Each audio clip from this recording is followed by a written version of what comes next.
Welcome, everybody, to Extra Time from New York, New York. Calen asked me to do that, so I did it. I definitely did not ask for that. Do we even know how Weeby intros the show? I black out for the first 3 minutes of every show. That's actually... This is an episode of the A-Team. This is the A-Team right here. Calen Carr, Matt Doyle, Tom Bogert. There's no other name who could be a part of the A-Team. This right here, it's the A-Team, man. Who would be Mr. T? Is Mr. T part of it? Doyle, I'm looking at you for cultural references about the A-Team, which I've never watched in my life. I was not a fan of that show growing up. Okay. So you've never seen it and you don't know who's on it? No, Mr. T was on it, and then there was the leader guy, and then there were two other guys. All right, I would say Tom's probably Mr. T. Yeah. You could be the leader guy, then me and Calen will be the two other guys. All right. Cool. Now we've got everyone set. We've got Maria with us for this one. I believe Anders is on vacation because it's almost salmon spawning season. So he's got to go like touch rivers and waters and sense where they are and what's happening. And Andrew Ruby, of course, is in Asbury Park at the beach because you are here. Snakes in the grass, bro. Snakes in the grass. Keep head on a swivel. Watch out. New Jersey, man. It's cutthroat. We got a big show for you because, as usual, moments after finishing recording on Monday, big news broke. Portland Timbers parted way with Gio Savarese after 5 years as head coach of that team. So we'll talk about that move, what that means. There's another coaching vacancy that The Athletic has broken some news on. If you are not watching us on Apple TV MLS Season Pass right now, you wouldn't know that I was pointing at Tom because Tom is a reporter for The Athletic of the New York Times. I'm a very serious person, as you see by this show. Yeah, as you can see by the... oh my God. The gummy bear soccer shirt. Oh, Yeah, great red soccer soccer shirt. Shook Yeah. by that intro. That was Yeah. rough. That was... And then we've got a record sale to Chelsea. Who reported that? The New England Revolution, reported by Fabrizio Romano. you guys. We move. Fabrizio Romano tweeted out this information after Tom did, taking Tom's numbers, but with a picture of Georgi Petrovic holding a Dunkin' Donuts card. That's where I slipped. And first of all, he's holding the card, and the card is a person moving, America, and then it says Dunkin'. So it's just says America runs on Dunkin' in BMO in Toronto, and it's a classic shot across the bow of the Tim Hortons Dunkin' Donuts rivalry that has lived for a long time. So Fabrizio Romano has come out on his side on that. Where do you stand? Dunkin' guy. Yeah, through and through. You're not a Wawa guy? No, Dunkin' guy.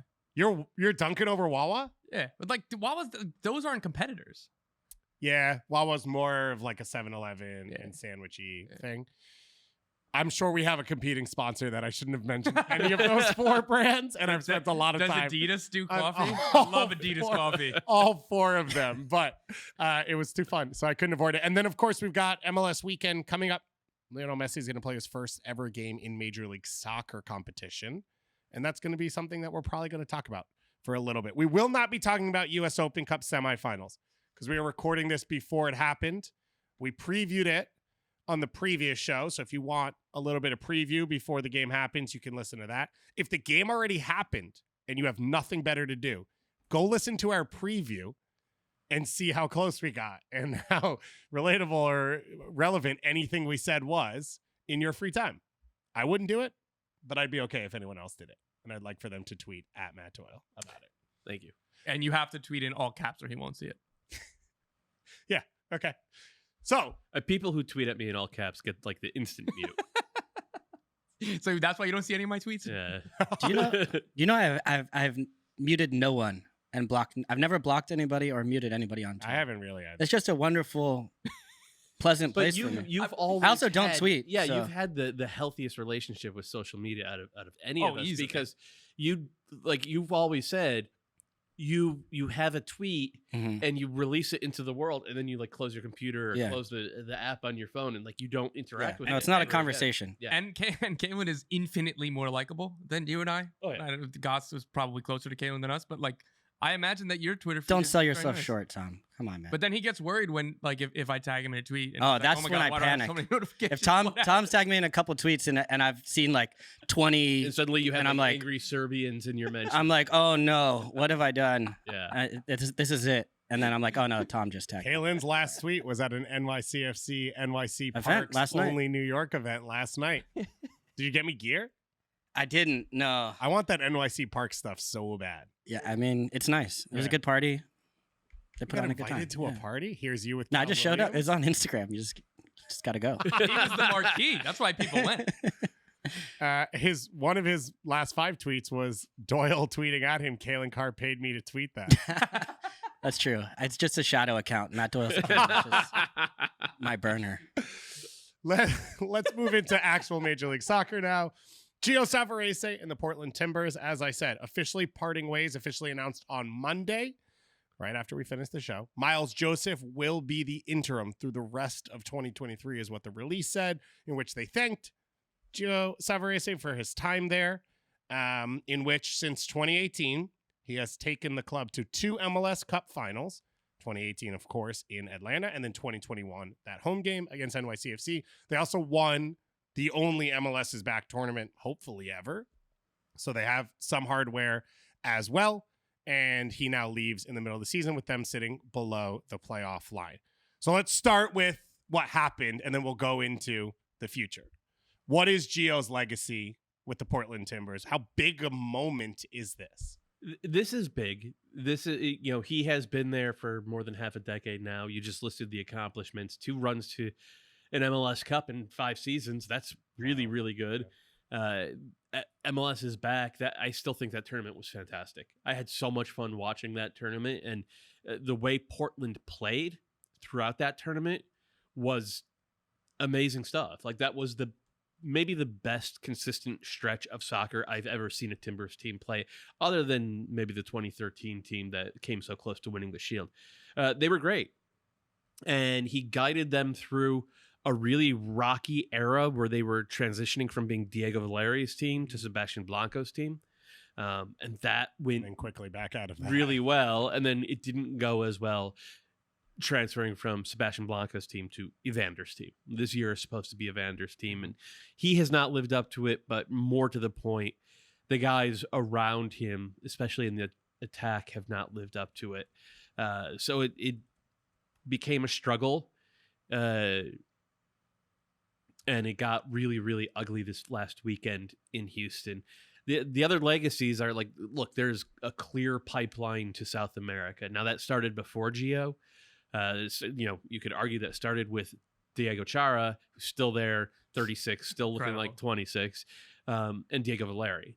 But I think that South American influence grew under Gio, and I think that's a good thing. I think that less good is that there is still no pipeline for local play. Like, other than maybe Minnesota, Portland have moved the fewest players along through the pathway to the pros. And if you talk to anyone around the league, they have one of the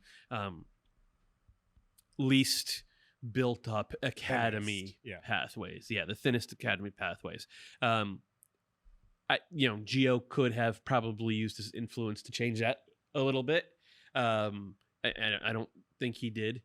They didn't do a great job of developing players like Jeremy Abobasi. We talked about winning MLS is back. They won that tournament with Abobasi as a striker. They made it to the 2018 MLS Cup final with Abobasi as a striker. Gio primarily played him on the wing. Mm-hmm. They traded him to San Jose for now what looks like an absolute steal by San Jose. It was 1.1. He scored 17 goals last year. He's on track for, double digits again this year. They sure could use a guy like that. Yeah.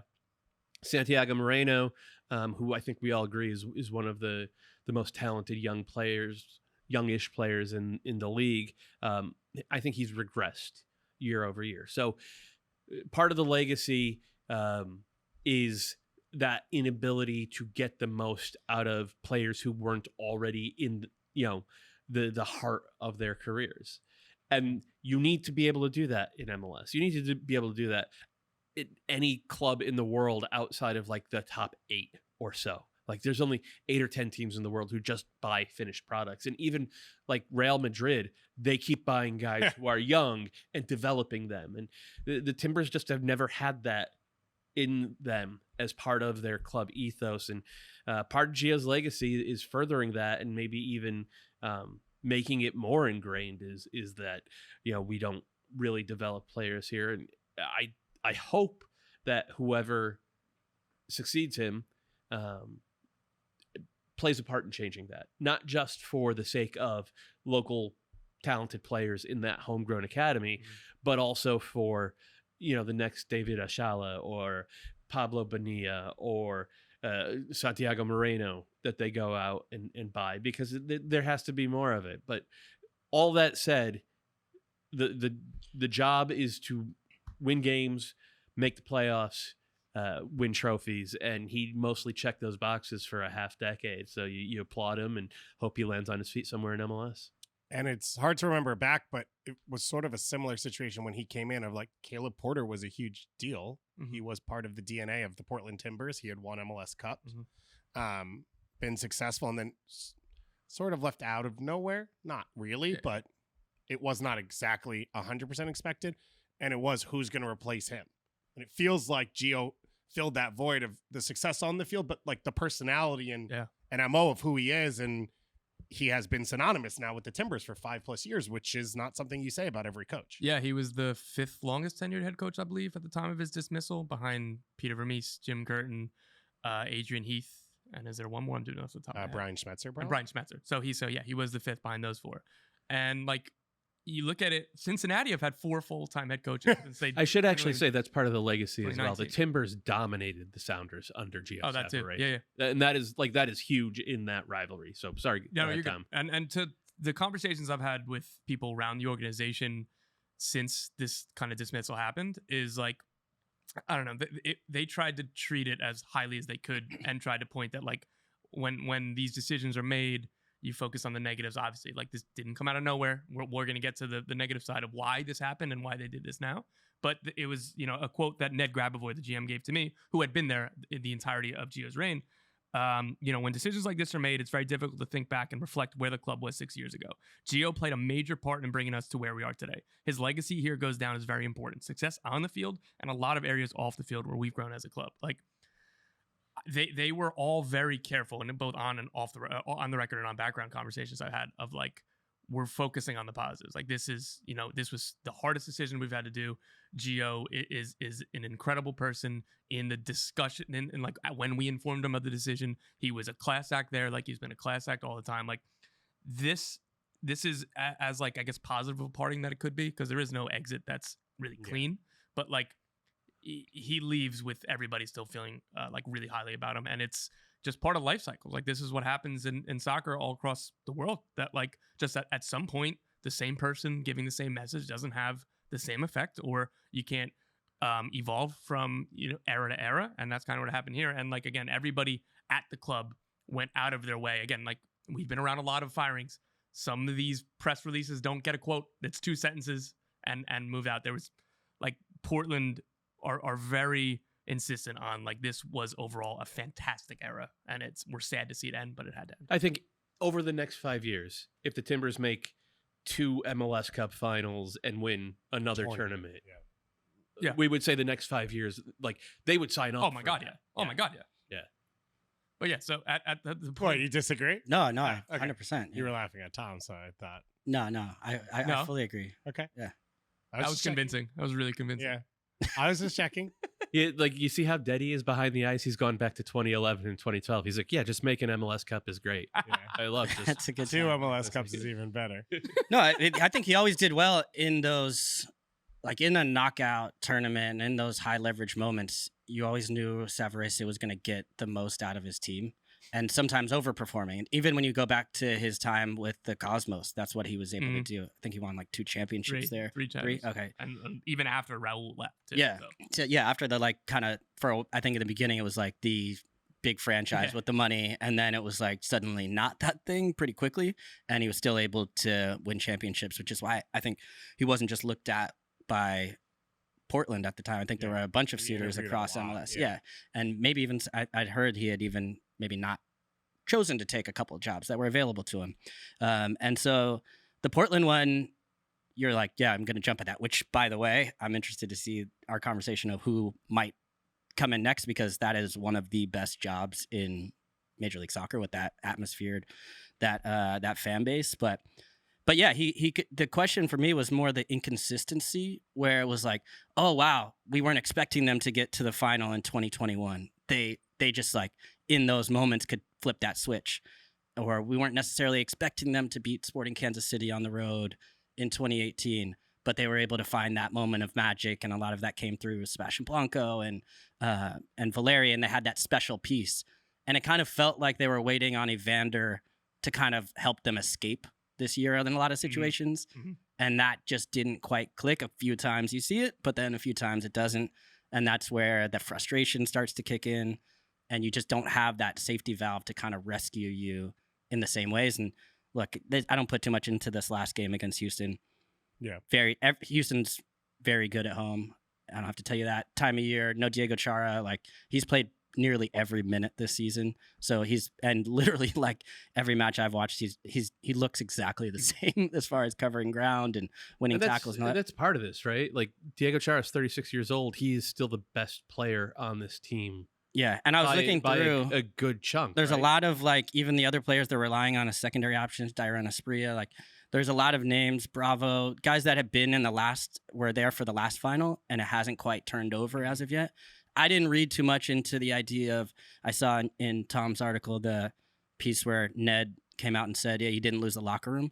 Went from my experience, like all the stuff that happens of Santiago Moreno wanting to leave, or Ivacic upset, and they're splitting playing time between him and Bingham, like that happens, I think, in every locker room across MLS. There is, I think, because it's Portland, maybe some of that leaked out a little bit more, or it just became a bigger deal because of the fan support. But yeah, I believe that part of it, as far as like, yeah, he seems like the type of guy that I think a lot of players want to play for. Now, that doesn't work for everybody at all times and all circumstances, but I would expect to see him get another opportunity. They're only 5 points out of playoff position. So with a good run, they could still do one of those turnarounds that we're used to seeing Gio do. On Monday's show, right? Because we had to choose, like, who do we think is going to make it through the fire? And we said, if you had asked us 2 days ago. I said, well, I still picked Portland anyway. Yeah. And in part, that's because Gio has consistently gotten this team over the hump in the biggest games. Now, that didn't happen last year, but like, his body of work speaks to that. Mm-hmm. I am less convinced now that Portland are going to be there in the play-in game. I don't think either way they're going to go farther than the play-in game, but it's like he had that effect on this team for a good long while. Yeah. Do you think there's going to be a big roster overhaul? I think this winter, I'm looking at this roster now. It's pretty brutal. Needs refreshing. I don't feel like it's set. Yeah. I'm being serious. I think a large part of this is no. that a lot of these players have come in more recently. You mentioned the in the prime thing. And so I don't believe a lot of them are on short-term contracts. I mean, they've continued to spend and bring players in. But they can add a DP. I believe it'd have to be a young DP or a restricted one. Like Nias Goda's run, a lot of people thought it might end this year. There was a month stretch. It was like at the MLS's back tournament and a little bit after that. He was really, really good. And then he tore his ACL. He's not been the same player since. Yep. And so that's part of the story with Gio. And again, everybody deals with injuries, so this doesn't absolve him from anything. But Nias Goda's been hurt. Blanco hasn't played 2,000 minutes since 2019. And again, Evander, and he's 35. Yeah, but again, so over the last 2 years, that's not a huge surprise. Like when they brought him back, understanding, and that's why the contract got reworked with the medical that they re-signed him at. But just he kind of go down. Yimi Chara hasn't quite hit, like he was $8 million or whatever he was. I forget exactly what the number was, but like he's a fine player. He was like reminding me of Pizarro. Like you don't want him as a DP. Like he just isn't creating enough goals. So you kind of go down the roster, and that's also on the coach as well, of course, that the individual performances haven't kind of stuck out. And Calen, your point on inconsistencies, I think is so good because that 2018 team, you're right. Like, oh wow, like what a fun run to the final. That was great. Oh, that was Gio's first year. Look at this. Okay, like what's he going to do next year with a new roster? They finished in 6th and out in the first round. Like anytime that there were expectations on this team, they didn't live up to it. But anytime that we thought it was like going to be bad, They would kind of like they finished between 5th and 8th in the Western Conference, 3rd and 8th, sorry, in the Western Conference over his 5 full seasons. So it was always kind of in the middle. It was never special, but they were always in playoff contention. So the next question I had on the rundown was why now? Is that That's why playoff issue? Yeah. Yeah, because look, Gio signed a new contract in the winter. Like, so they could have easily been like, well, we don't want to pay for another coach or do whatever. Like, oh, like we'll give him more time. Like, this is a team that believes that the talent level exceeds where they are in the standings right now. So this is a team that believes with a change and you know a jolt of new energy, the new manager bounce, all of that they can climb to the playoff line, whether they do or don't. Like Doyle, I think I'm with you. I feel less good about it than I did a few days ago. You know, before this news, but that's the belief. That's why they did it right now. And so you said you have less confidence that they can. Yeah. Miles Joseph will be the interim for the rest of the I'll tell you, I mean, this game this weekend against Vancouver. Yeah. Oh my God, yeah. Yeah. Sitting right on the playoff line. If Vancouver even just get a point out of this one, it is brutal for the Timbers. So Miles Joseph will be interim. For any of people that don't know, Miles Joseph was an MLS original with the Metro Stars where he played. With Gio Savarese. With Gio I mean, Savarese. Gio Savarese is my original favorite player in Yeah? MLS. Do you have He's a legend, black man. and white striped? I do Metro not know. Stars? I never collected kits, but I actually have a signed and framed Gio Savarese Metro Stars picture That's unreal. at home. Of Yeah. him When did you get it? celebrating You the were goals? 42 years old. Yeah. 2 years ago. Gio, my understanding, has always kept his home in, I believe, Yes. Brooklyn. Correct. Bay Ridge, something like that. Whatever. I mean, Because I'm he like went a to- Brooklyn guy, so I like he- kind of know the area. He went to LIU. Like he was a professional soccer player in Venezuela before he came and played at LIU in college. And like I remember interviewing him like through the years and like talking. I was like, dude, like you were an international Venezuelan player, and Playing then you college played soccer. college soccer in America. I was like, was that the most fun you've ever had? And he's like, yeah, it was pretty cool. And then he stayed in that area, played with the Long Island Rough Riders, and then the Metro Stars. So this is a guy who's got so much. Like that story is so much fun. And then he put his roots in Portland. Like he feels like a Portland guy because of how long he's been there. So Yeah. I don't know. It's just he's got ties to the From area. everything I've heard, like he would, if the Metro Stars, if the Red Bull job were to open up, So he's gonna get pulled out with a crane. Yeah. Doyle's about to come out with a trombone and just Right? start going back in time. cornet. If that job were to open up, he would be really interested. It Is doesn't it not seem. open? I don't think not. so, and it doesn't seem like a great fit though, because the Red Bulls have a stylistically. specific I disagree. style of play. So maybe we'll flip. this And well, can I conversation. Yeah. say you a can't. thing first before you He disagree? disagrees with what you're about to say. Right? The Red Bulls have a specific style of play, right? We all know they're the highest, hardest pressing team in the league. Now they have a few bells and whistles that they add and subtract within that, but that is like the game model as dictated from Red Bull Global in Austria. Every coach that they have had over the past 9 seasons has followed that game model to a good degree, including Troy Lissane, who's doing, I think, a very good job. That is like the polar opposite from how the Timbers played in all of Gio Savarese's 5.5 years. They have never been a high pressing team. In fact, I think over the past from 2019 to 2022, they led the league in clearances in their own box. If you look at that push to even make the playoffs in 2021, Laris Mabiala was insane defending in the box. So it's not a great stylistic fit for one. And for two, like Marc de Grandpré was just in the press yesterday saying like part of our DNA is developing players, young players, especially local players. And what did we just say? Gio's main struggle was with Portland was he didn't develop the young players that they had, whether they were from South America or from Portland or from the college draft. So I don't see the fit. Tom disagrees with every word I just said. Every word. He Look, can't wait to say. I understand the thought process, but like I just don't think it's that rigid. Like think of Jim Curtin. I just couldn't feel your dulcet tones. Think of he just moved my mic for people who aren't watching. That's why he just derailed me there. Like I derailed Doyle, so fair enough. Think of Jim Curtin. He didn't play the high pressing style before Ernst Tanner got there in Philly. How many players did they develop before then? Right? Like so I just don't think that you can write off Gio as in this one situation. And yeah, like if he goes into the meeting and says, you know what, I want to play counterattack or I want to play possession, then you're right. Like it's not a fit. But if he goes into that and says, yeah, I can buy into this and I'm going to buy into I'm going to fit what we do around the club ethos as opposed to asking you to fit around me, then why not? So what I would push back on of those comps is I think Gio's standing and experience in Portland is different than where Jim Curtin stood in Philly before Ernst Tanner got there, right? Gio, I think for many parts of over the last few years, was the soccer power player in Portland. And so it was like, okay, you could disagree, but no, I wasn't. I was okay. You were thinking about what I was saying. The soccer power player made me smile. Like making decisions, right, and leading the club. And it's not that he was bad at developing players through the academy. He had no interest. Yeah, and he was not involved. Yeah, so that's where I would. But I Fair do enough. agree with you that we do have proof of people changing and doing different things, and also maybe New York just has it's a better different market. players. Yes, than and it's Portland. his market. Yeah. Again, we just said he came from playing college soccer and lower division, and I'm pretty sure he's like a Cosmopolitan Soccer League, like ethnic league legend in the New York area as well. I think that's how he ended Brooklyn up Italians on the Metro Stars. Yeah, so he has a different experience in this area. Let's finish Gio out first before we go to the team. Okay, if it's not the Metro Star, or sorry, it's not the Red Bulls. Got me in there. All right, this is my favorite show ever. Chicago Fire technically have an opening. Toronto FC, which we'll talk about more. I'm wrong. It was not Brooklyn Italians. It was Greek American AA. Yeah, there you go. Maybe he played with Dean Moratis, my coach at the time. We know that Toronto has technically an opening as well. There's this one. Miami's already filled. Is there another job I'm forgetting right now?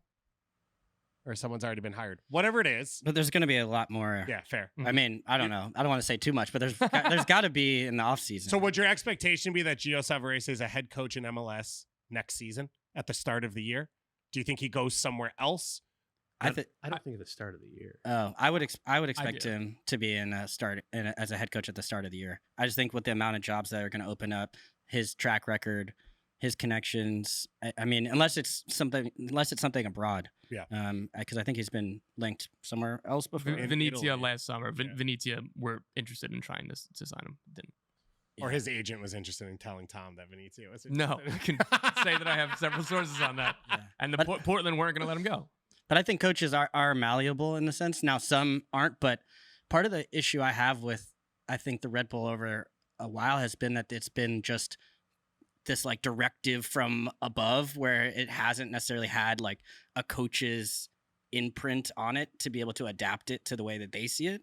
And Troy Lesesne hasn't played like high press energy soccer his entire career either. And he's like, I talked to Daniel Edelman and he's saying, oh, he's trying to get me to play a little bit more. But it's just so limiting in a sense. I mean, I think Gio has the personality to push things forward and maybe a little bit of like I think, but wherever he goes, I could see it looking different than Portland because you have to, as a manager, step in and say, okay, well, what do I have available here?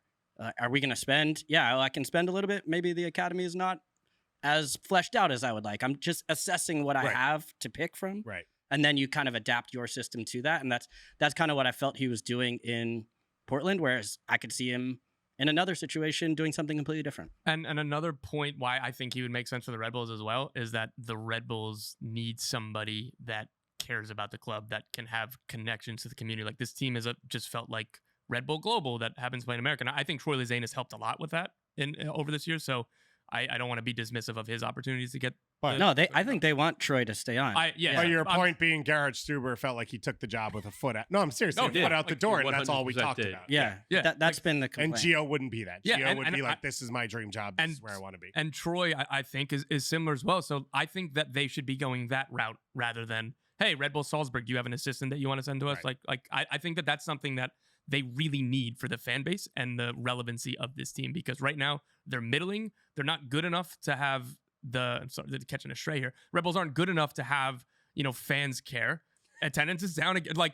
If you're mediocre and there's ambivalence in the market, because if the coach doesn't really care, if the roster turns over so often, think about all the fan favorites that have gone, what is the identity of this team? Gio Savarese or Troy Lesesne, I'm sure that he's already winning the fan base over. That's somebody that would, give you relevancy, that would give you a connection with fans. I think that's important, that they've been lacking. Red Bulls woke up this morning and they're like, Messi's coming this weekend. The only news in the league happened as far physically possible away on the other coast as it could be. And everybody's calling us the Metro Stars. Good day. And we woke up and we were like, we're coming for you.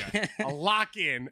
Also, See you at Red Bull Arena on Saturday. there's a second team in New York who are also currently under the playoff line. So we shouldn't say, while he is a legend with one club, he could come back to the area for other teams as well. It'll be interesting to see what happens with Gio. He's clearly going to be a name that's immediately interviewed and connected with a ton of jobs. Let's move to Portland now. So Miles Joseph, the interim for the rest of the year. Tom and Jeff at The Athletic put together a list. That was for this or for a previous? That was for this. Like, okay. We threw out 5 names. 5 names. And then we worked on 47 other names since then. Start writing them all down, folks. Before we do names, what is top of the list you think for Portland in looking for this person? Is it winning right now? It feels like Joseph's probably going to get the rest of this year. Is it changing the academy? Is it changing the style of play? Is it just a new voice? What do you think their bullet points are when they say this is what we're looking for? That's a really good question. My guess is that they want someone who has a sort of broader vision and probably, the ability to collaborate with Ned Grabavoy, who's the GM now, on executing a vision.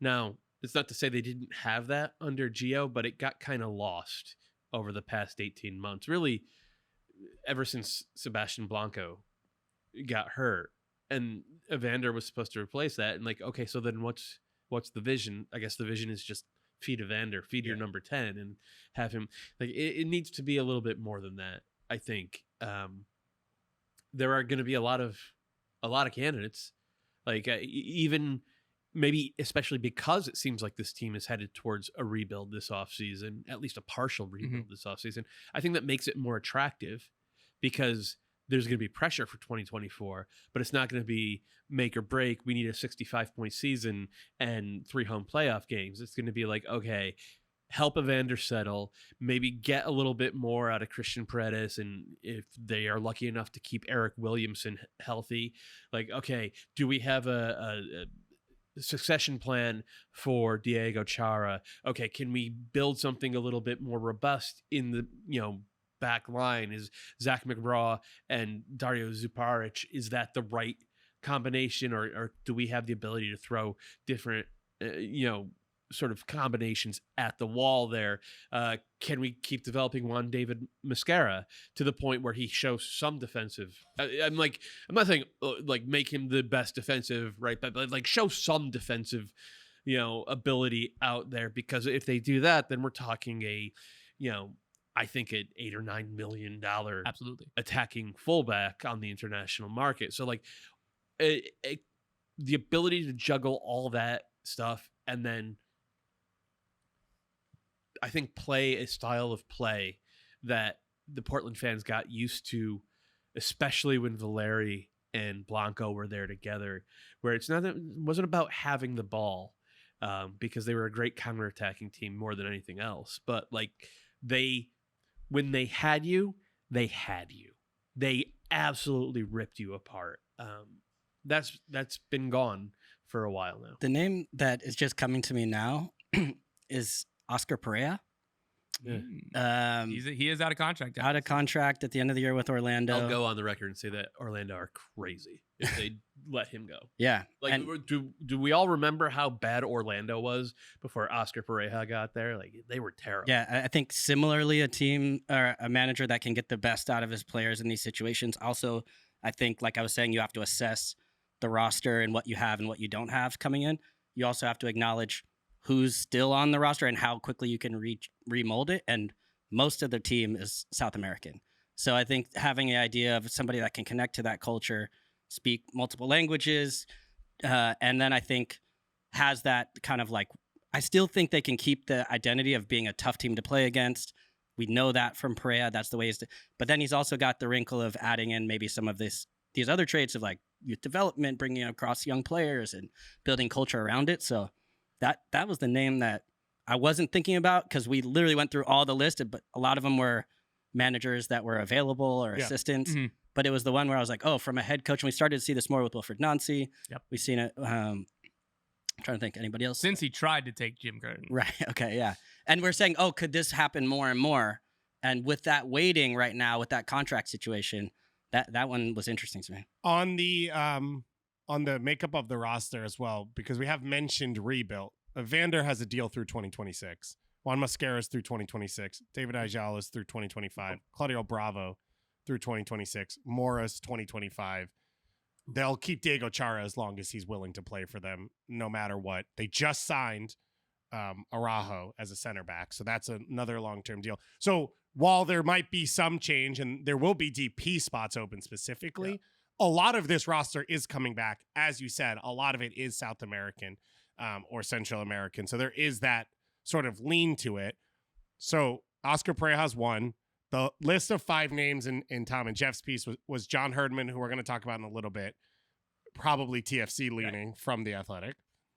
Phil Neville, Ante Razov, Ezra Hendrickson, and Danny Cruz. So Phil Neville, we know, let go from Inter Miami, and you can watch him right here on MLS Season Pass. Ante Razov, current assistant at LAFC under Steve Toronto. Ezra Hendrickson let go earlier this season from the Chicago Fire, his first head coaching job. And then Danny Cruz is the Louisville head coach. Mm-hmm. He's had a ton of success there, a young coach, head coach, but in the list of who are the lower division coaches that should get interviewed, he comes up pretty often as one of the first few names. And Portland's managerial history, they hired Caleb Porter from the NCAA, he was with Akron, and they hired Gio Savarese from the NASL. So like they've shown that like they'll look at these levels, and MLS has changed since those 2 coaching hires, and this process will be different, but they haven't overlooked these markets. Okay. Does anyone feel strongly about any of those names? Should I throw some more names out there? I mean, I just spent the past 3 weeks working with Phil Neville. He's a good guy. He speaks Spanish. I think his track record in Miami was actually very good. I agree. Given when they had real rosters. You know, like as soon as they got a number 10 last year, he was able to plug Pozuelo in, and what had been a team that was just grinding suddenly became a team that could play. He did a really nice job with that, and from speaking with him, I know he likes a project. He likes the idea of being somewhere for multiple years where you get to sort of have an imprint. And if you look at what Miami did, you know, he was putting Noah Allen out there. He was putting Ruiz out there. He was putting Frey before Frey got injured. He was putting Ben Kramaski out there as well. Last year they started Ryan Saylor and Amy Wabika. Yeah. Like half the games. Not joking. Like he played young center backs because he didn't feel like the other ones were good. Yeah. So, I mean, just having worked with him, he's a good guy. I like Phil Neville's, like, he's got the name recognition. He's not going to get an interview because I'm saying this here. Oh, it feels like most people normally listen to Extra Time and they're like, oh, Doyle said it? Then that's right. That's how we'll go take care of our business. But I do expect this to be a pretty deep and broad search. At the same time, I think Miles Joseph could win the job. Yeah. So Miles Joseph, I think I started, he MLS original, Gio's teammate. He then basically, after finishing his playing career where he played with Jason Kreis, he's been Jason Kreis' assistant or Gio's assistant for the last 13 years. So he was the assistant at RSL. When Ned Grabavoy was there. Right? Under Jason Kreis from 2010 to 14. He then came to NYCFC with Jason Kreis in 2015, where Ned also was, I believe. And then was an assistant in Orlando with Jason Kreis till 2018, where he then returned or went to Portland and worked under Gio for the last 5 years. So he is that interim. I think that's an interesting name. He's a name that I had heard from other clubs over the last year is on the list of current assistants that we would interview if we were looking for a job. So it's not just that he's connected to the Timbers already or that he has the interim role, but it feels like if he gets results this season, it's a pretty easy one to say it already works. Why change things? Yeah, and like they did make it a point to say he's the coach for the rest of the season, and like so at any time you have to be in this conversation. So depending what the team looks like, as you say, like he's got a chance, and that's how it should be. Other big names that came to mind, you talked about current coaches in Pareja. I think Robin Fraser's one that always gets mentioned, and maybe the way this year has gone, it's it in Colorado, whether it's on his side or the club side. We don't know. I'm not saying it is, but he's one that's always going to get connected because he has had success, maybe using pennies against the dollar at time in this league, and has obviously been connected to, in Toronto, some of the best teams this league's ever seen. I put Freddie Juarez down and Mark Dos Santos as current assistants that you'd think would get interviewed because they either have head coaching experience already, they are highly touted as assistant coaches. So that's, I think, the majority of the list of people who are MLS current who make sense. Yeah. And then you start to go outside the box. Pa Modoka as well, assistant at Charlotte. I know has interviewed for head coaching jobs before. One with Pacific, was part of North Texas, and has been connected to some of the jobs, and obviously has Pacific Northwest Portland Timbers ties specifically playing for that club. So I think those are the MLS ones. You go outside of MLS and you can get as wild as you want. I put down Jesse Marsh first because he currently does not have a job, and Marcelo Gallardo. Those are my top two. Tom, stoked about it. Gallardo would be a get. Why not try to get Klopp from Liverpool or Pep from City? Gallardo was going to leave River to go coach Barca or Real Madrid, and now it's been how long that he hasn't had a job? I don't know. So It's been about a year. he played in MLS. He is not working. He played 10 games in MLS and he hated it. He doesn't have to immediately left. He doesn't have to run as much as head coach. That's a fair point. But we have seen bigger names from outside of MLS, quote unquote. He's not totally outside. Come to this league I now. don't think so. Really? I think as a head coach, right? I think Tata would be the only one Phil Neville. Phil Neville was not as big a name as a coach as Marcelo Gallardo is. Oh, yeah, that's He fair. won multiple Copa Libertadores. I think he's officially the most successful River Plate manager. of all Heinze, time. Guillermo Barros Schelotto. MLS ties. Yeah, neither of the Well, Heinze doesn't have MLS. No, I know. Diego Alonso. yeah, none of those guys were as big in the coaching world as Marcelo Gallardo. Is it like you just said? But he hasn't had a job for a year. Yeah, I think that'll change by winter. I think he'll be. Whoa. Yeah. Doyle's breaking Olympiacos news here. Be a bigger club than Olympiacos. Okay, so we can take him off. But no, so if you could get him, you get Yeah. him. I don't think you bring Schelotto back. Schelotto didn't do a great job with the Galaxy with way more resources. Okay. You wanted to throw Frank Lampard on the list. Former MLS player, obviously, is currently also does not have a job. Yeah, I would not. I would not. Are we be going to interested. put the blanket of Weeby texted the show to say this? Yeah, Alessandro Nesta is an interesting one to me because he's someone who actually had a measure of success with Miami FC in the lower divisions, and then he went back to Italy. He coached in Serie B for a couple of years. Actually, those teams played good soccer. They never got promotion, so he never retained his job, and he gave. God, it's a year and a half ago now, maybe even longer than that. He gave an interview in the Italian press where he's like, I want to manage an MLS because they give you time to put together. It's what Phil Neville said. They give you time to put together your vision, and it's not, you're not living and dying every single weekend. Now, I understand how that's a criticism of MLS in some ways. Also, we get this tweet from a fan. I apologize right now. I can't remember. Every time a coach gets let go of like, people say this, and then there's like 7 job openings throughout every year. Mm. So it's like kind of true and also kind of not. Fair. But Nesta is someone who, if I was running the search, I would absolutely bring in. We've brought up Hugo Perez a ton Yep. because of what he's done with El Salvador and obviously his experience living here and being American.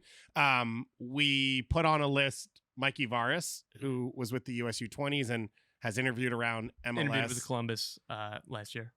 In there. And PJ Callahan. Yeah. Current USMNT coach? No. Former interim USMNT coach? That's Current a good assistant? question. Where does he stand in August? Yeah, right. Between the contracts. Yeah, no, he's a longtime national team assistant. Before that, he was Jim Curtin's assistant in Philly. You talk to Jim Curtin, you talk to Greg Berhalter, you talk to other assistants, the Nico Estevez, anybody who he's kind of coached with and worked with, like all speak glowingly about him and say that he should be involved in these conversations. I don't know if he's really been interviewed. I don't know if he wants to. I don't know if he just wants to stay with the national team to the World Cup, but he's somebody that should at least be mentioned. And then there was a few other names. We had like a Rafael Vicky and a Veljko Paunovic who have been in MLS that could be and have expressed interest in coming back. And then I made a list of people who have played with Ned Gravel that Friends. currently coach or in the coaching world. The most obvious one is Javier Morales. He's been a youth coach in Inter Miami's academy for a few years now, so he has when you look at what is a resume of like you're ready for your head coaching debut, Javier Morales has checked the boxes. He has experience now working as a coach, and then he took over as interim for a little while at the first team. He obviously himself as a player, I think, played the way you just talked about of like what Timbers fans would want to see and what as a club you could sell, saying this is what this hire means. He's an Argentine who's an assistant for a team under Tata Martino that has Messi. Yeah. But for those who don't know MLS history and lore, there's like a direct line between RSL signing Javier Morales 15 years ago and Lionel Messi actually being in MLS now. Because Javier Morales, if you talk to guys who came after him from South America, like Diego Valeri, like Nico Ladero, they say, well, we all knew Javi and we saw how much he loved it in MLS. So he's a big name. I can't imagine him leaving Miami right now. Every time you talk to someone who takes a head coaching job or is interested, they say there are 29. Yeah. I don't get fair. a second one. And if you're Javi Mo and you have a relationship with Ned Grabavoy that you trust, to have a sporting director who you trust. But I still think that he had a taste of what it was like to be the head coach without maybe the best setup. And now he's learning from Tata Martino. He's around this environment. I almost can't think of a better proving ground or training ground if you want to be a big time manager one day than to be in Tata's film rooms every day, like on the training ground with Lionel Messi. Like this feels like a perfect setup for him. I have no doubt that, like, I hear what you're saying with like the 29 teams and you got to take your chance, but we've seen a lot of managers step forward before they're ready, and suddenly you're out and it's a much harder path back. Whereas I think in the past it was like, oh, well, once you're a head coach, you're just going to move around from city to city and like you'll be a head coach for life. And I think it's way more competitive now to get your foot in the door. So you want to make sure that when you get your foot in the door, it's the right situation, it's the right platform, and it's not just going to be, all right, well, thanks for your time, and now you're in a tough spot. So if he's in this situation right now, like doors are still going to be open for him 2 years from now. Yeah, and it might be in Miami. Yeah, like Tata's not going to be there for 10 years. Right. That's not what he's. It might be with Tata somewhere else. Yeah, true. Yeah. Once you get on, Jameson Olave's been head coach of Real Monarchs now for 5 years. He went to a final. That's a guy that played with Ned Grabavoy. That's a guy who has helped develop young players. South American, yeah, absolutely. And then Mehdi Bellucci, I believe they played together at NYCFC. He's been an assistant at New York for a while. He won an MLS Cup in Portland as an assistant. He is someone I know that people think very highly of when it comes to youth development as well as game models and soccer ideas. And I just had one more that totally I blanked on that was from that background. And that's, I think, a large part of the names we can come up with, and none of them are going to get this job. It is going to be someone from the Belgian third division that we didn't think of, that the analytics lover, something like that. Who knows? As we roll on. So that's the Portland Timbers. I think this is fascinating. This is a club that you kind of always bring me back on it of like, this is a big club in MLS. This is a huge atmosphere. Going to a Timbers game is like once in a lifetime for a lot of MLS fans. I remember when Gio got the job, we were at Combine getting ready for the season, and we sat down with him, and it was like his fire and connection with the Timbers Army you knew was going to be great. And it was, right? He was, as a player and then as a coach. He resonates. Yes. Yep. That's what Timbers Army is as well. That's what that atmosphere is like. That's what they want. Caleb was different, but Caleb obviously has a ton of confidence. And it was already a big name in U.S. soccer circles when he took over. It will be interesting to see what direction this goes in. But there's a big moment, I think, in MLS history of like the Portland Timbers have now had 3 coaches in their entire existence as an MLS team. And the third one just got let go, or they parted ways with. Off topic, quick tangent. When Goss was saying we were at the Combine getting ready for the season, I know he meant the Players Combine. I'm thinking of, imagine Goss and Calen sitting in front of mics getting ready for the season, doing voice stuff. Curls. Sitting, okay, how long can I sit in a chair? What's my posture like? I need 5 cough buttons in 30 seconds. And then we're doing 20-second intervals and then 5 cough buttons. It's just you just dipping mints in your water. Comes from somewhere, man. We be doing voice things in the corner. God, that would be a train wreck. New content, Apple TV. We did used to do. Let's have the meeting. We did do the like, oh, let's do the things that they do, like the shuttle runs and the jumping and stuff like that. How'd that go? No way. I have some untapped athletic ability that you don't know about in there. Yeah. Yes. Yeah. I was listening to the show on Monday, and you said something about how you take your penalties. Yeah. I didn't say I was a good soccer player. I said untapped athletic And you're like, ability. this is how you said. You're like, this is how I train every day. And This I is was how I like, work and this is how I play. Okay. That's what I said. I was like, you train every day? Yeah, you don't know that I'm No. I'm at Pier 5 at 4:45 a.m. 2 every days. single day doing taking 2 pens, hours. Of, just yeah, Blindfolded, just smashing them. that's how me and Messi got to where we got, and that's where we are now. Let's finish off with another coaching convo. TFC, The Athletic, reported this week that John Herdman, current Canadian men's national team head coach, is the front Just say runner Tom. Just say Tom. for the. Do you work there? Yes. No way. That's wild, dude. I love Give it. the man, That is such give my golden boot draft partner some dap, man. good- Give Oh, him I some didn't love. realize we were. I mean, Calen's honorary athletic. we're, I don't know we're about that. flanked by. We're flanked by winners. Adjacent, athletic adjacent.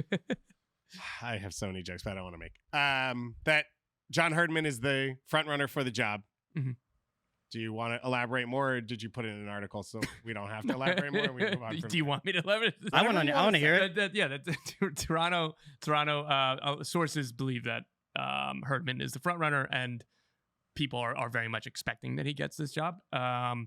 I did name him for Portland because that's been connected to me through sources, kind of like nothing concrete, just like, hey, like this is something that He would lives in Vancouver. Yeah, I was gonna say for That- people who that- don't know, as Canada coach, they don't have a home base. He lives in Vancouver, even though Toronto's also in Canada. Yeah. His son plays in the Whitecaps Academy. Correct. So again, and that's near Portland. So that's why, and just to cover my cover my If you want to turn this geography. into a geography podcast, Yeah. I am Talking about ready. rivers. Are there any Domino. rivers around the area? Oh, you want rivers, Pacific Northwest? We already did a salmon spawning thing, so we've got like so much to go with. So that's the expectation, and they've also interviewed DC United assistant Carl Robinson, former QPR manager Mark Warburton, and the Forge FC head coach that I can't pronounce his name. Can you? Bobby Smirniotis. Bobby Smirniotis. I always assumed Robinson was the successor for Wayne Rooney when he left. But again, there's 29. If someone calls you for an interview, I mean, they are playing Carl Robinson style soccer. Yeah, You all see the this players year. they're signing, I was like, well, Can they kick what- it what- 70 yards? well, I was like, what is This the guy plan fits. here? Because they're just continue to sign players from the UK, and I was like, when Wayne Rooney leaves, are they going to be able to are they going to remake it's the an whole team? untapped market in England. Like no one's really been keyed in on soccer there.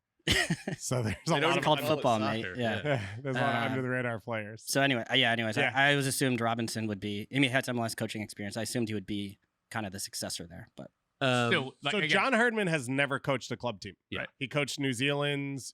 He left Sunderland's youth academy to go coach in New Zealand. First with the FA, then with the youth national teams, then with the women's national team. Then he moved to Canada to coach the women's national team, and he moved from the women's side to the men's side. All national team jobs. That's 20 years.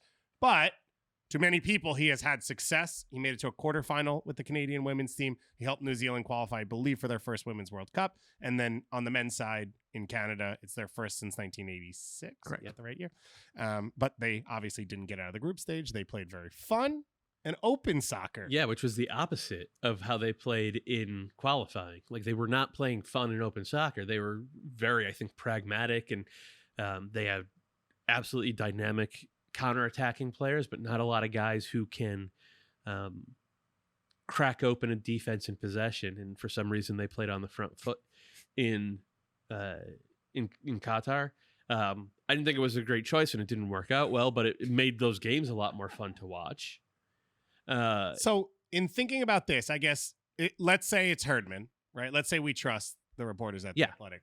I guess my thought process is he they the- said it was a favorite, the front runner. Front runner, Thank you. yeah. Couch that for Just me, to- Taylor. so he Appreciate could that. still trip right before the finish Yeah. line and someone else could finish. Yeah. Is it this is the guy to take Insigne and Bernadeschi and make it work? Or is it this has already failed? This is the guy to rebuild our club? I don't have an answer for that because latter. everything about this is opaque to me. Do we even know who's if this is, we're assuming this decision is done. Is this Bill Manning making the decision? Is it Jason Hernandez? Manning and Hernandez, but all Together? this needs to be okayed by the board. So a lot of cooks in the kitchen here, and like hence why this is taking a little bit of time, and hence why we are being very careful with our wording, because if it you could get a different story from any different of these angles, and again, ultimately the board gets to decide. The reason it makes sense to me is one of the best traits that I've heard about Herdman anecdotally is the idea that he's built a culture around Canada soccer. And so the team is a collection of really talented young players that he's brought together to have, a real sense of belief to go challenge the U.S. and the Mexico teams, like, superiority or that long held belief that Canada can't compete at the international level. It never gotten to the Hex until qualifying for this World Cup. And so for a team, that's not true, but like it's okay. Oh, it's not true? No, they got to the Hex in 1998. Oh, okay. Yeah. But they hadn't been since then. Calen, Oh, since 1998. And Sorry. so Talk this 98 time Hex it was all the the time. Ocho, not the Hex. Okay. Remember, they weren't going to qualify until the COVID pause happened because it was only going to be the top 6 teams, and then they magically changed it to the top 8 teams. So Canada. This is why I don't work at the Athletic, by the way. It'd been a while. Okay, we can agree that they did challenge the U.S. They did. finished first. They won. They quote Is that- won can we the accept that? Ocho. They gave themselves a sword. Yeah, and when That's the a trophy. biggest piece that seems broken in Toronto is I don't like the idea of Bernadeschi having the sword in his car. Oh, That's boy. dangerous. Anyways, the biggest piece that seems broken up there is the culture Yeah. piece. And so somebody to come in, if you are going to remake the team, they've already moved on from Mark Anthony Kaye. He's gone to New England. They've got rid of Hedges now to Austin. So they're dumping salary. They're trying to like move pieces to create flexibility moving forward. I expect way more changes to happen over the next, into the winter. It seems like Michael Bradley is probably going to retire, according to report or whispers I've heard from up north. Shocked if he didn't. It'd be I shocked was. if he I didn't. thot that it was more likely he wasn't going to play again this year Yeah. than it was he was going to play next year. So it's cool glad to see. him And back. we Also think gonna that play both every minute for the Insigne rest of the season. yeah, and we think both Insigne and Bernadeschi are gone this winter. So this is all fluid too. And again, the new coach will have input. And again, whatever happens with if there's a front office, if there's more people that come in, or if there's departures, whatever. Like, if I had to guess right now, the most likely scenario would be they try to convince Insigne to stay and Bernadeschi leaves. I'd be very, very surprised if both of them are here, just given how it's gone over the last year and our reporting on the dynamics within this team. But I don't know. I still if Bologna or another Serie A club come with a loan offer for Bernadeschi that has any sort of salary coverage, like if you're Toronto, you probably do that, right? Like, so I don't even know if they'll both be here for the end of the season, but I think in their perfect world that they still believe that Insigne can be the face of the club and lead a team in MLS. But again, this is I couch this to be boring. This is all fluid right now. There is no firm decision being made. And even if there is a decision that's made, the new coach, if it's Herdman, he can come in next week and say, well, actually, like, I can work with these guys. Just give me a chance to rebuild the culture, right? Like, and then that changes the math. So If this happens permanently, then we'll talk about what it means for Canada. I don't want to do that here because it's fluid. I don't know if you've heard that recently. So it may not happen. And then we'll obviously get up to date in that situation, everything that goes on with Toronto, who lost 3-2 this weekend, but it was the first 2 goals they've scored in Terry Dunfield's interim time. And they were both scored by Bernadeschi because he's on my Golden Boot team, and the rise is now. Let's finish the newsy stuff before we get into the weekend preview. Now that we're 800 minutes into this episode with Georgi Petrovic. Reports, I'm pointing at Tom if you're not watching once again, that Chelsea are about to close a signing of Georgi Petrovic from the New England Revolution for $17.5 million up front. Yep. With potential add-ons to that. It'll be the largest transfer for a goalkeeper in MLS history. Gaga is second. And it is, where would it sit in all-time MLS I believe transfers? 6th, depending Okay. on The 6th largest goalkeeper transfer of all time. No. No, 6th in MLS. Oh, right. So I believe that it's Sorry. just And he was probably paid more than that 5 times by themselves. That's a good point. And That's why I was surprised. I was No. like, that doesn't make sense. of all of MLS transfers. the big of all smile on his time. face to tell me, "Oh, you're wrong." Yeah. So obviously a massive moment for the Revs. Second time they're doing this in a year, which we'll get into. Wild. Why now? How did it happen? Walk us through sort of what this has been. Yeah, so just talking to sources around the club and just in the soccer world of like you could have I could have called the Revs every single day and said, "Hey, I heard this team's interested." They'd be like, "Yeah, probably." Like there's so many teams that were scouting him, interested in him, and wanted him. Like Manchester United had a scout there like every game, like this year and towards the end of last year. Like he's been on the radars of these clubs for a while. And my assumption was that a deal would ultimately end up happening this summer as it did. But the Revs were absolutely intent. We want to keep you till the winter. We will take a lesser transfer fee in the winter so that we can have the best possible chance for a title this year. That's why they rejected 2 very good bids from Nottingham Forest and Nantes, which would have been about 10 million. Could have been a new league record for a goalkeeper if it was 10 million and $1, because Gaga Slonina from Chicago to Chelsea was 10 million up front with add-ons. So they were very intent. That's why they didn't sign a goalkeeper at the end of the window. And I still think, regardless, they should have, because the way that the domino effect, as Andrew Wiebe would say, the domino effect of Thibaut Courtois towards ACL. Real Madrid signed Kepa from Chelsea, and then Chelsea needed a goalie. So whether it was going to be Chelsea that ultimately came for him, but whatever that domino that came in, it's like a musical chairs of goalkeepers. Georgi Petrovic was absolutely going to be on this food chain. It was just whether it was going to be Chelsea or another club that would have to replace a goalie that Chelsea ended up signing. So, in fairness, though, the 2 offers you said from before are nowhere in the range of both number or like quality level of a Chelsea. Exactly. So Petrovic wanted those offers to be accepted, upset at first, and then died down. He's like, I understand why. I get it. And like, they were on the same page. And when Chelsea came in, if they rejected a 17.5 million bid from Chelsea for your goalkeeper, like, You lose the player. yeah, and you probably lose the locker room too, because all the other players are like, all right, yeah, I get it. Like, we'd rather Georgie be here, but like, come on, if that was me, like, I'd be doing the same thing, right? Like, so the talks were relatively quick for Chelsea and for a deal of this magnitude, because they came in pretty strong. Like, when I reported the first bid, I think it was Friday, and then by Monday, driving home from the show is when I got the first text of, yeah, it's done, everything's agreed, everything's happening. And not only is he going, and as you said with Kepa, he's going to compete for the first job. Yeah, with Robert Sanchez. And I wrote it as, for Deep MLS Cuts, my original article in my first draft, I wrote Richard Sanchez. Oh, wow. And my editor was like, this is a beautiful typo. And I was like, oh my God, MLS has ruined my brain. The backup goalkeeper right now is Lucas Bergstrom, who's a 20-year-old Finnish. And just so folks know, Gaga Slonina is not on the depth chart right now. He's in Belgium on loan for the year with Eupen. Yeah. So, and Gaga's 4 years younger than Georgi Petrovic is. So, like, there is, like, we're talking almost a half decade for the time frame for Gaga to be at a point where he would conceivably, compete for that number 1 spot. I want to get to some numbers. My friend Kieran Doyle, who's all over Twitter, he's a Canadian goalkeeper coach. I thought it was just a burner account of yours. No, it's not. And he's a big Chelsea fan, and this is what he put out earlier this week on Twitter, on X. From 2018 to 2023, Georgi Petrovic is 142 goals conceded from roughly 178 expected goals. So he gives up 4 goals for every 5 he should. That's 0.80 across a variety of leagues and contexts, right? So it's not just MLS, it's also Serbian league and it's, stuff he's done with the national team as well. The best comparables I've got are Allison, 189 goals conceded on 219 expected goals. So that's 0.86. So excellent, but not as good as Petrovic.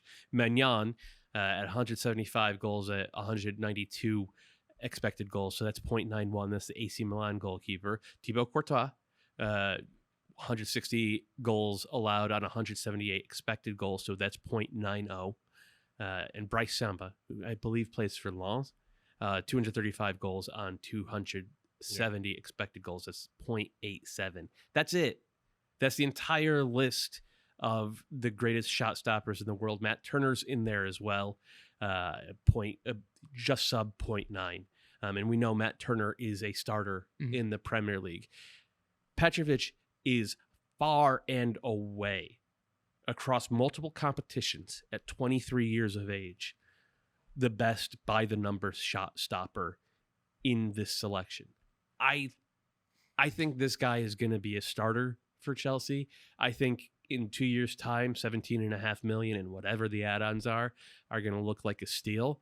And I think because of this is another one of those deals, another one of those player development success stories that's going to cause teams from all over the world to come want to shop in MLS, and it's going to cause players from all over the world, but specifically Serbia, which we know produces a ton of talent, soccer and in hoops, going to want to come and play here. It's a great bit of work from the Revs. What did they sign him for? Just under $1 million. So if you add Matt Turner's number in, which now there's some sell on to Nottingham Forest from Arsenal that the Revs are getting that we're not 100% sure what that is, and you take away what they paid for Georgi Petrovic, and then you add in now what they're making, in the last 12 months or 13 months, they've made $24 million off goalkeeper sales alone. Yeah. That's more than many MLS clubs have made on transfers ever combined. That doesn't include Tejan Buchanan. Yeah. And doesn't include what we think will be potential more moves coming and other small moves that have happened, or, whatever Dwan Jones is, whatever, anything else. That's goalkeepers in the last year and a half. They've made $24 million. It is wild. I think you're right about it opening a door of I thought when Petrovic came, it was unique. 22-year-old from Serbia. That's not really what you see. I think you're going to see a lot of people now say this can be a pathway for me, which I think it used to be for Eastern Europe. Just get into Champions League and prove yourself there, or Europa League or whatever. That's your only shot. And now you look at this, and it has not historically been a big European team window coming to a close. We look to MLS to fix the spot that we have open that we're not sure what to do with. So all of it feels and huge. the Revs are saying next time, absolutely not, because they're about to sign a 34-year-old Czech international goalkeeper to lightning struck twice for them. They're we keep our goalkeeper. Yeah, and it makes sense. I can't pronounce the gentleman's last. Tomas Vaclik. So, and you reported this, or Yeah, was it? yeah. And our friend Seth McComber, shout out Seth, he reported this as well. And he's nearing a deal. They're nearing a deal. He is 34 years old, vastly experienced Czech international. I think 55 caps. 54, and he started their last game. He started their okay. Come on, so dude, don't add a cap. Yeah, sorry. He played for Huddersfield Town last season. He was at Sevilla before that, about 70 games with Sevilla. A lot of experience with Basel, which is a Champions League team basically every year out of Switzerland. Looks like kind of a no-brainer replacement for a stretch run where the Revs are still harboring hopes of lifting an MLS Cup. And the context obviously being that at this point, the player had to have been a free agent when the MLS transfer window closed, because last year we spent 5 months talking about succession planning for Matt Turner and how they'd brought in Petrovic. They knew Turner would leave. They're putting together a plan. There, as Tom mentioned, there was none this time because the move came unexpectedly, because the Revs planned it poorly, quite honestly. So they don't really have much of a choice. The other one, when we went and looked on Transfer Market, so David Ochoa is a free agent, and Nick Marsman is a free agent, and whether he's not, we're not sure. It might not even matter because he was in Major League Soccer. Wasn't that good? He was not very good. The other names are David De Gea, and then the list goes down from there. And Josh Cohen, who they had some interest in, they rated Vaclik ahead of Cohen, but Atlanta United have Cohen's discovery rights and made an offer, and that the two sides are far apart. That actually makes a lot of sense for Atlanta. Yeah. They were in for him last year as well, with the same idea of maybe we'll loan you if we need to, if depending on the match. But again, the two sides aren't close, so we'll see what happens there. He has an offer on the table from Scotland. He could go back to Israel if there's plenty of interest there from Maccabi Haifa and other teams. So we'll kind of see how that unfolds. David, do you say Maccabi or Maccabi? Maccabi. They're two different things. Oh, are they? Yeah, they're not the same entity that you're talking about. Huh? Yeah. Andrew Putna, by the way, is on that Transfer Market list. If you put your if you size it correctly, he gets on the first page. So shout out to Andrew Putna for potentially being one of the best free agent goalkeepers in the world right now, based off Transfer Market. That brings us to greatness. Let's talk Messi to Major League Soccer, and then we're ready to get out of here. He will play his first MLS game of his career this weekend because he's only played in Leagues Cup and Open Cup. So we don't know how he'll do in MLS. In the great state of New Jersey, because, of course, he had to come and kiss the ring to soccer royalty, soccer history in this country. You mean Andrew Wiebe? Not me. He's not kissing my ring. He's kissing the Kearney, all of the New Jersey soccer history, the legends. Love it. Claudio Reyna, Tab Ramos, all these guys. Tony Meola. He should kiss Tony Meola's ring. That's what I'm saying. I'm sure he's going to. I'm sure that's going to be a big part of the pregame. And you didn't say John Tolkien's ring. J-My, baby. I mean, they'll be going head to head. I can't wait. That's so much fun. John Tolka's not scared of anything. Yeah. He'll probably have a new hairstyle just for the game. So Messi to MLS. Obviously, the big convo is can they make the playoffs? Sasha Kleshin did math. We talked about it. We pretty much did that on Monday. And any math takes for you, Calen? You weren't here for that? Okay. Because you went to Cal, right? Yeah, this is the second time in a week someone's like, "Oh, It's an Ivy League of the you West should know situation. math," and I'm like, "What? Yeah. Why would this?" Oh, make because if me- you went to Stanford, you'd know math, but Cal's not a big I don't know. school with numbers and learning. Yeah, I haven't taken a math class in a long time. Really? I thought Tom Kinnear would have sort of put that in the like, you got to stretch your brain and your body type training. It's messy. That's my math. Okay. Okay. I mean, this moment's going to be wild. Like, I know being from here, the moment he signed and the schedule was, everyone looked at the schedule. I know people that scrambled to go get tickets and say, I want to be there. And I think we've all been in a full Red Bull arena for big games. Like, it is one of the best atmospheres. It holds noise. It bounces. It's going to be electric. It's going to be exciting. You said you're going to be there Yep. He'll be in the to press cover box. it? Yeah. And you covered him in Philly. Yep. And this will be your second time Yep. seeing him. Are you most excited about anything? Thoughts about this? I'm extreme. So you go super nerdy inside press box, big serious journalism guy. The Red Bull Arena press box is right behind the benches. I can't wait. It's like basically field level, and again, you can hear Tata Martino and Troy Lizane, whatever they're shouting, and I hope I can hear John Tolkien talking smack to Lionel Messi when he's on that side. But I'm really excited to kind of be field level ish to watch Lionel Messi. It's going to be a different experience. It's going to be wild. We had, I believe Tom said that they would make the playoffs. Yeah. In the East, you were not here, so I didn't want to give you your opportunity. Who are you talking about? Miami. Miami. I wasn't sure if you meant Red Bull. Bulls, you could go either way.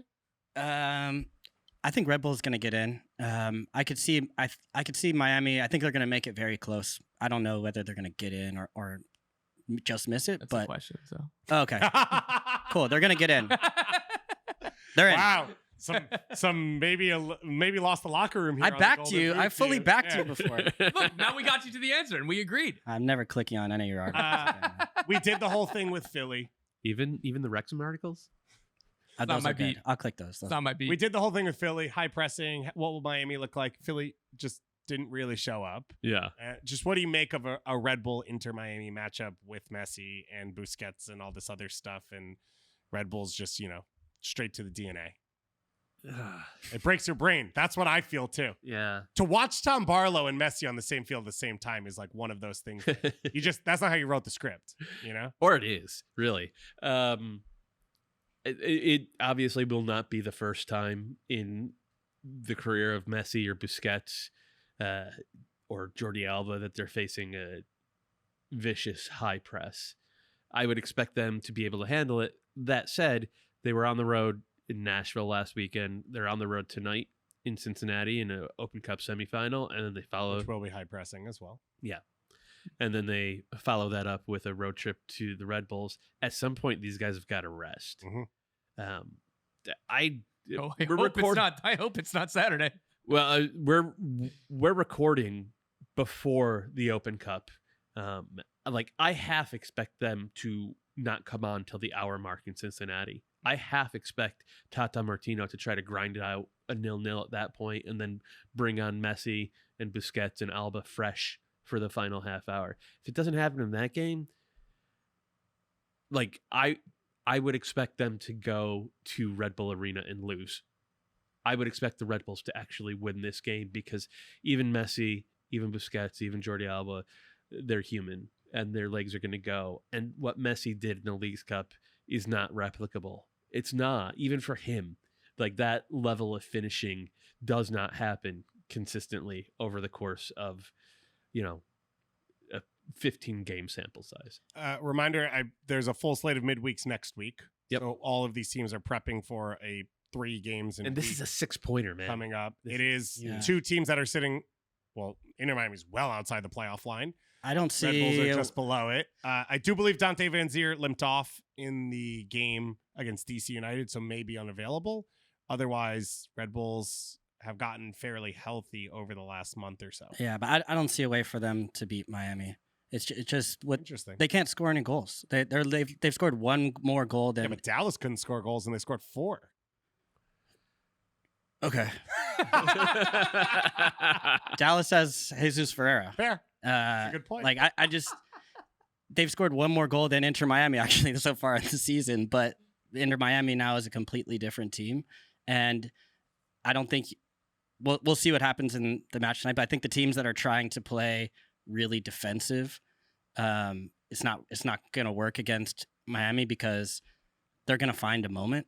And then if you go into a shootout, you maybe have a better chance. But I still don't. We saw the Dallas team try to do that, but I don't know if Red Bull can't play that type of match either. If they get the lead, they can't hold on to it. Like they've had trouble with that. So I really think Inter Miami is big favorites in this one. Whether Messi plays 30 minutes or 90 minutes, I see them. I think this will be a good start for them getting back into league play and starting to try to make their way up the table. As Doyle said, massive game sitting outside the playoff lines for both these teams. All right, let's get a little extra preview in here of the weekend. Each of you picked a game. Give us your take of why you're excited about it, what you want to see, and that's all we're going to do because Maria told me that we're running out of time. Tom, we'll start with you. Atlanta, Nashville. Give us the skinny. Yeah, I'm curious to see how Nashville bounces back from a very painful Leagues Cup final loss to Inter Miami. Again, but Hani Mukhtar and Sam Surridge, watching their partnership continue to blossom. And anytime Thiago Almada plays, it's must watch. So I'm really looking forward to this game. Wow, that was very skinny. Good job, Tom. Better way to listen. Doyle, you have SKC San Jose. I do. This might ring the curtain down on Sporting Kansas City's season, right? Because everybody in the Western Conference that they're chasing, they're on 26 points, so they're 5 points below the line. Everybody in the Western Conference has at least one game in hand on them. Most have two. Yeah. And this is a home game. After this one, they will have only 4 home games left. They will have only 7 games in total left. It is like if they don't beat San Jose in this one, San Jose is basically uncatchable for them. I think Houston would probably be uncatchable at this point for them as well. They do have Alan Pulido back. They've been a better team with him on the field this year, but they've been a really pretty good team. 1.5 points per game when he plays.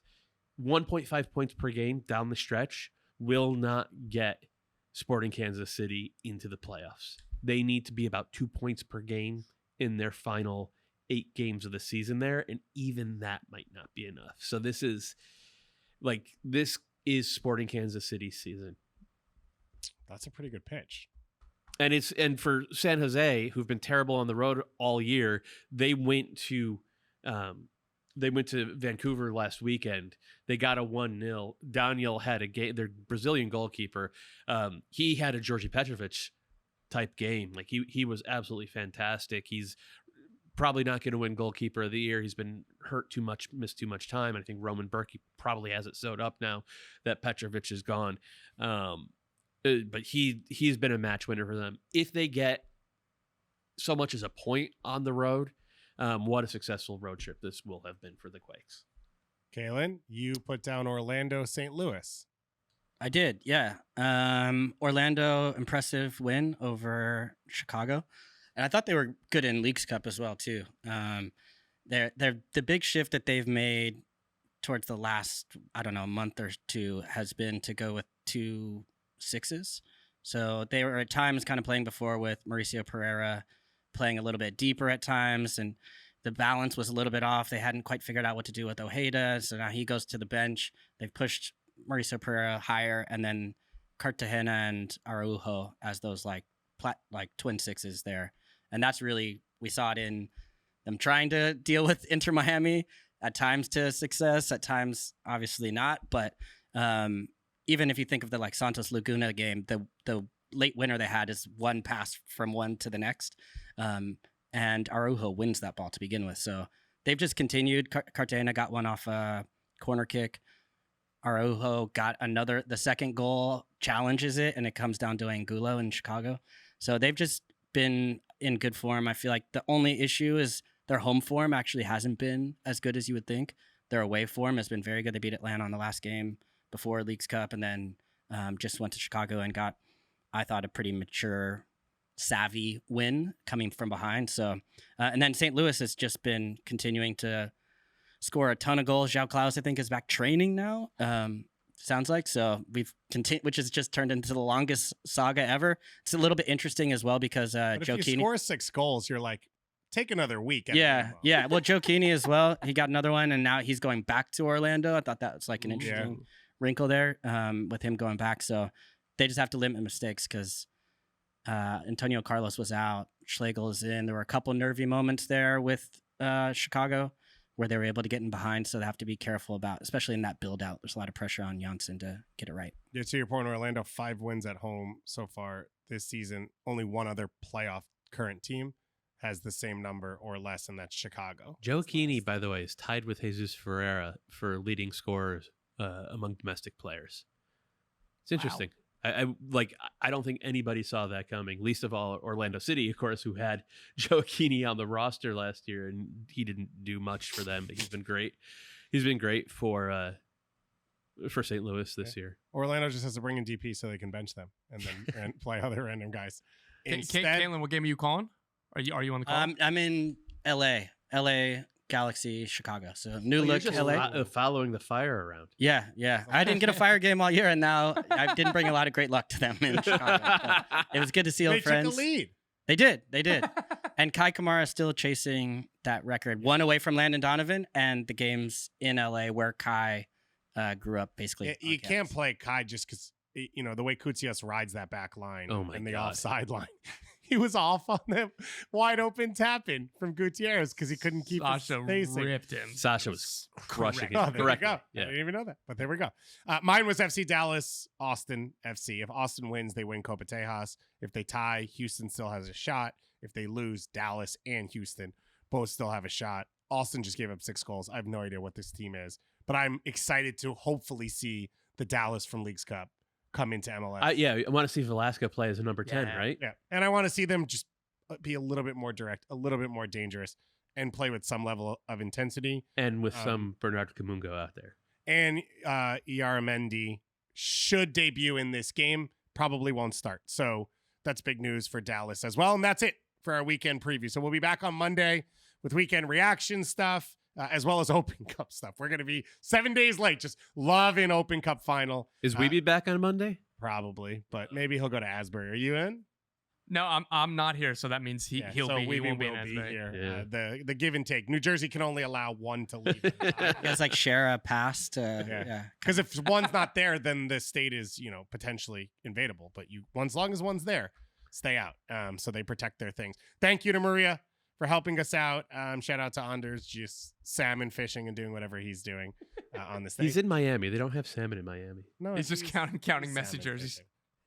What he's doing, they have invasive tigerfish in the coral reefs down in Miami. So he's probably down there. Spearfishing. Yeah, Catching it with his spearfishing. hands. Yeah, well, probably not doing that. Yeah. Don't do Or that. you even can know. go, and I think there's another invasive thing at the Everglades that they'll pay Yep. you to hunt, but I don't know. Pythons. Is it snakes? Yeah, yeah. I wasn't sure if it was snakes. Yeah. Okay, well, if you want to do that, feel free. But if not, thank you to listening to this show with the A You could do team. both. You could listen to our show while True. spearfishing for pythons in the Everglades. The B+ team will be back on Monday. And with that, bye.